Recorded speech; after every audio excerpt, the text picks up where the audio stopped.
जीवन कोई छोटी रेस नहीं है, ये कोई 100 मीटर वाली दौड़ नहीं है जिसे आप तेज दौड़कर तुरंत पार कर लेंगे, बल्कि यह वह मैराथन दौड़ है जो आपके आखिरी सांस तक चलेगी।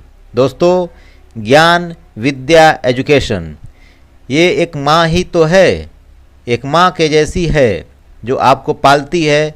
ये आपको बुरे से बुरे दौर, बुरी से बुरी स्थिति में से निकाल सकती है और आपको बुलंदियों के शिखर तक पहुंचा सकती है। बस ज़रूरत है एक भरोसे की। यही भरोसा खुद के ज्ञान पर बनाकर रखिए, सफलता एक दिन कदम जरूर चूमेगी। दोस्तों, हाई कोर्ट की इलाहाबाद पीठ के सिटिंग कोर्ट नंबर 33 में यूपीपीएससी स्टाफनर द्वारा 21 पर पड़ी सभी याचिकाओं को एक साथ लिस्टेड करके हियरिंग हो रही है। ऑनरेबल जज महोदया मंजू रानी चौहान जी इन याचिकाओं को देख रही हैं। आज की हियरिंग में क्या हुआ, कोई फैसला आया कि नहीं आया, या फिर तारीख बढ़ गई, अब आगे क्या होगा, इन सभी बातों पर प्रकाश डालने का प्रयास इस वीडियो में है। साथ में कुछ नई जानकारियां तथा अब आगे क्या करना चाहिए यूपीपीएससी सेलेक्टेड अभ्यर्थियों को, जिससे ज्वाइनिंग समय से मिले। दोस्तों, बार बार तारीख ही बढ़ रही है। इस मैटर में भर्ती की सारी प्रक्रियाएं लगभग पूरी हैं, सिर्फ ज्वाइनिंग देना शेष रह गया है। पड़ी इन याचिकाओं की वजह से ज्वाइनिंग फिलहाल नहीं हो पा रही है, पर इसका ये मतलब नहीं कि ज्वाइनिंग कई महीनों बाद होगी। पहले भी आपसे कहा है कि न्यायालयीय प्रक्रिया में थोड़ा सा वक्त इन मामलों में लग जाता है, परंतु इसका ये मतलब नहीं कि वर्षों लग जाएंगे। ये कोई फौजदारी या दीवानी का मामला नहीं है। याचिकाएं अधिवक्ताओं के ऊपर भी निर्भर करती हैं कि कितने प्रभावी रूप से पैरवी हो रही है तथा ससमय अन्य आवश्यक कदम उठाए जा रहे हैं कि नहीं। अभी हाल ही में शायद 12 अप्रैल को प्रमुख सचिव न्याय एवं विधि परामर्शी ने सरकारी वकीलों की स्क्रीनिंग की है तथा हो भी रही है, जो सरकार की ओर से नियुक्त किए गए वाधारक हैं। इसकी ज़रूरत इसलिए पड़ी क्योंकि सरकारी वकीलों की लचर पैरवी से अदालत में सरकार और न्याय विभाग की लगातार किरकिरी हो रही है। सरकार को लगातार शिकायतें मिल रही थी कि सरकारी वकीलों और वाधारकों का काम ठीक नहीं है, उनकी ओर से प्रति शपथ पत्र समय से दाखिल नहीं किए जा रहे हैं। इसकी वजह से सरकार के वरिष्ठ अक्सर अदालत में तलब कर लिए जाते हैं। सरकार की छवि धूमिल होती है, सो अलग। सरकार को यह भी सूचना मिल रही थी कि सरकारी वकील कोर्ट नहीं जाते हैं और अपने सीनियर से मिलकर उपस्थिति दर्ज करवा लेते हैं। सरकार की ओर से लगभग 1,500 से ज़्यादा सरकारी वकील और वादधारक नियुक्त किए गए हैं। आपको ज्ञात होगा कि दूसरे कार्यकाल में मुख्यमंत्री योगी जी ने न्याय विभाग अपने पास रखा है। मुख्यमंत्री के निर्देश पर ही प्रमुख सचिव न्याय ने स्क्रीनिंग प्रारंभ की है। दोस्तों, आधिकारिक रूप से अभी तक कोर्ट ऑर्डर कॉपी उपलब्ध नहीं हो पाई है। याचिकाओं की संख्या बढ़कर 28 हो चुकी है। सभी को एक साथ लिस्टेड किया गया है 18-15 के साथ।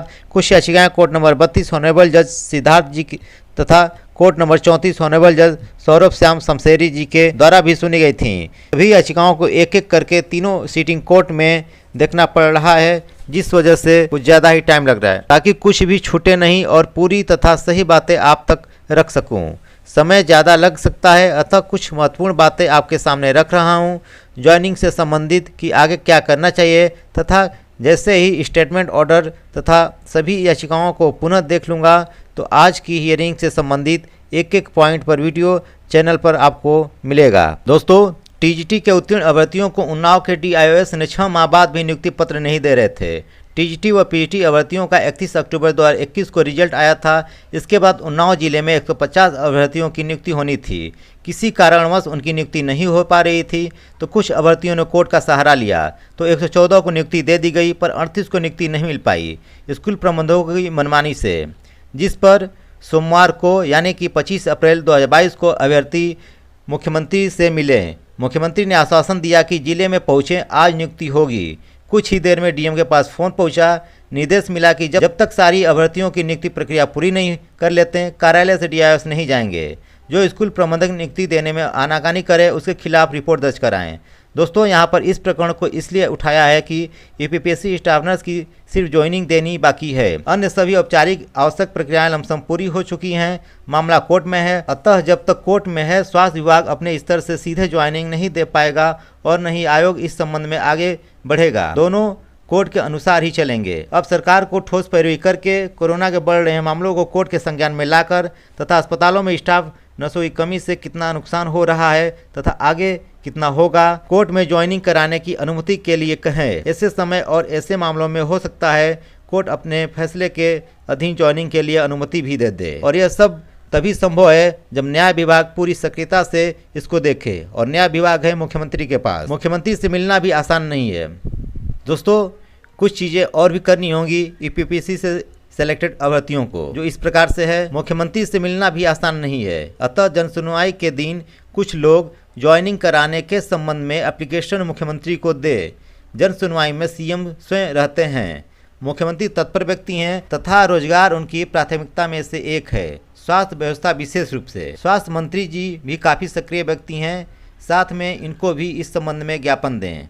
लोक सेवा आयोग को भी ज्ञापन दें तथा ट्विटर पर अलग अलग ट्वीट इन तीनों को करें। मुख्यमंत्री, मुख्यमंत्री कार्यालय, स्वास्थ्य मंत्री, स्वास्थ्य मंत्रालय तथा लोक सेवा आयोग। जो लोग लखनऊ तथा आसपास के हैं वे लखनऊ को देखें, तथा जो इलाहाबाद अर्थात प्रयागराज के आसपास हैं वो ईपीपीएससी को देखें, या फिर जैसा आप सबको ठीक लगे। बाकी आप पॉजिटिव रहें, लोग क्या सोचेंगे ये आप ही सोचेंगे तो फिर लोग क्या सोचेंगे, इसलिए टेंशन न लें। जैसे इतने दिन इंतज़ार किया है, कुछ दिन और, बस आप अपने स्तर से एक्टिव रहें, सक्रिय रहें।